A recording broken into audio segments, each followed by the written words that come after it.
Sandy Boyd was born in Guatemala City, Guatemala on August 23, 1992.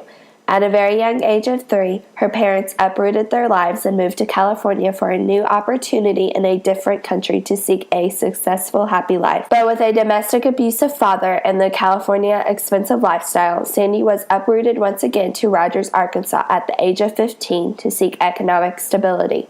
Calling Northwest Arkansas home, Sandy currently lives in Washington County, Fayetteville, Arkansas. She attended the University of Arkansas, majoring in English, and attended the Master of Arts in Teaching program at the university.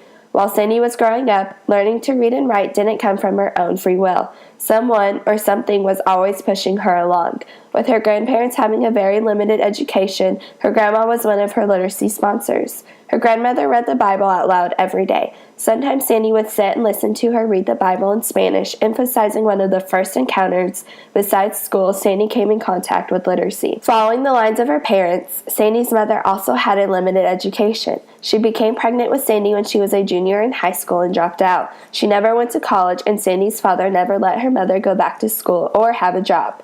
Once she was able to get her job, her mother held menial labor jobs. She worked in factories, cleaned schools, housekeeping, and things alike. Her jobs never required her to read and write in English, but she did have to be able to communicate with people. Sandy held the position of a literacy sponsor to her mom because she would help her mom fill out job applications, translate for her, and be her communicator for anything English. Even though Sandy's mom did not read and write much in English, her mom would force Sandy to read when she was younger because she hated reading. Her love for writing began at the age of 6. Her mom gave her a diary to write in. She carried it in her backpack wherever she went, always writing. When Sandy was in 5th grade, she asked her teacher for book recommendations, and he gave her Harry Potter.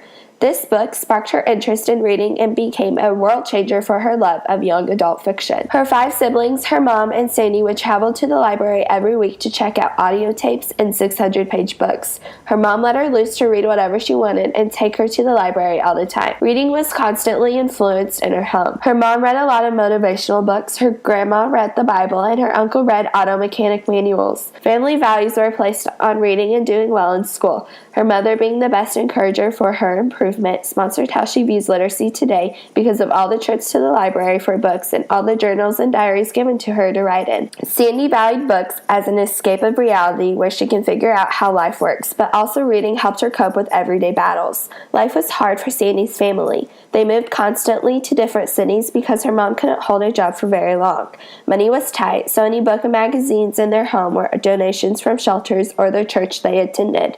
Their constant moves didn't hold her back. In school, her teachers motivated her to become the best she could be. The value and purpose they placed on literacy, specifically from teachers Miss Shepard and Miss Stout. They constantly gave Sandy positive feedback and did anything to help her improve her skills. Ever since she was a young girl, she knew she wanted to become a teacher. From playing teacher in her garage at a young age to her internship at a local middle school and college, teaching was the occupation for her.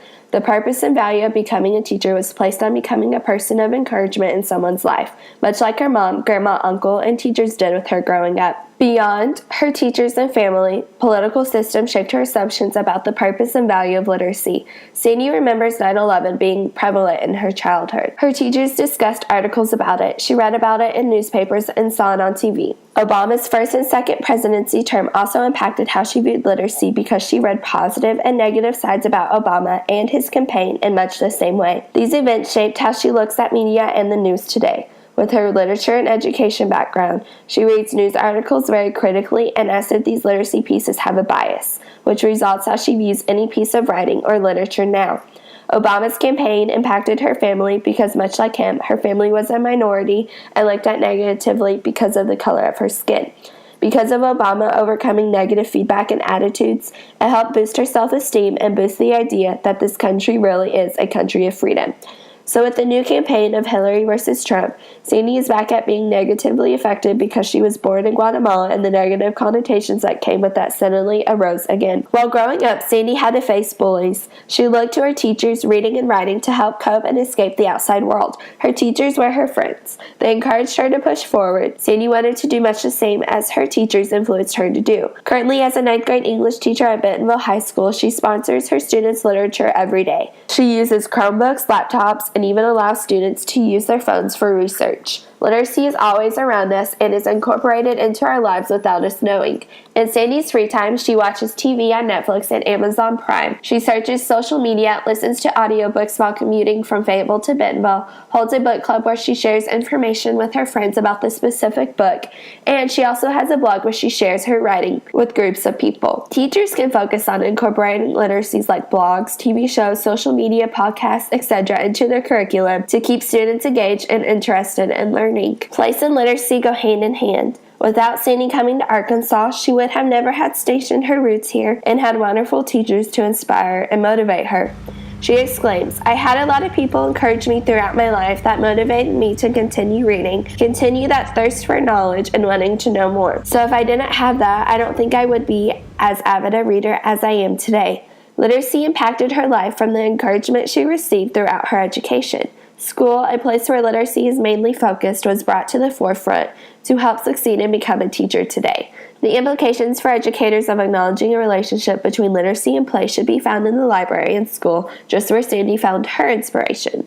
Students should be let loose in the library to find a variety of literacy that plays in their hearts. Teachers should be willing to work side by side with students in order to collaborate with them. While in school, Sandy's teachers were encouraging and influential to her education. Teachers should work closely with students so they can understand how students learn. Planting a seed in students' knowledge is one step closer for them learning to grow in their future.